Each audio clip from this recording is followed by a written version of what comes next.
Xo'p, shaharda qoq markazdan uy so'raganlar bor edi. Biz 4-qavatdamiz. Yashil dunyo bozori xususiy universitet oldi. Lokatsiyasini tashqaridan yana ko'rsataman. Bizda 2 xonali uy bor, sotiladigan.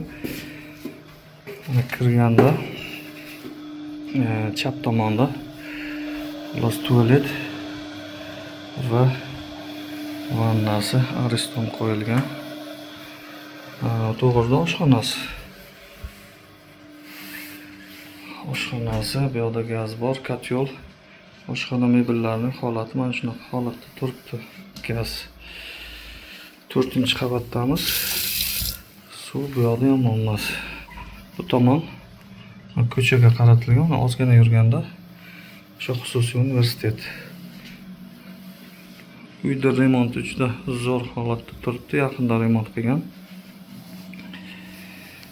Endi mana bu tomon tushundingiz oshxonasini.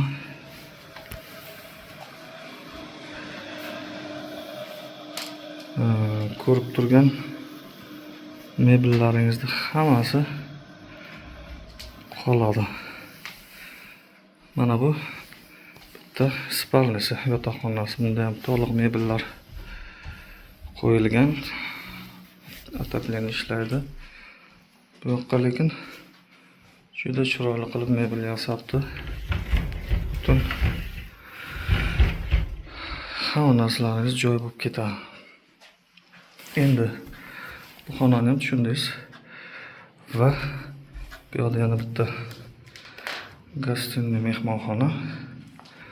Uyda umumiy metr kvadrati 57 metr kvadrat. Konditsioner bor.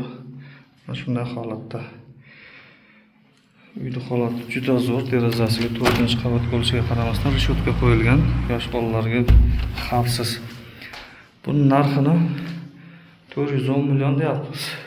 Agar kim qiziqadigan bo'lsa, bizga telefonga chiqasizlar.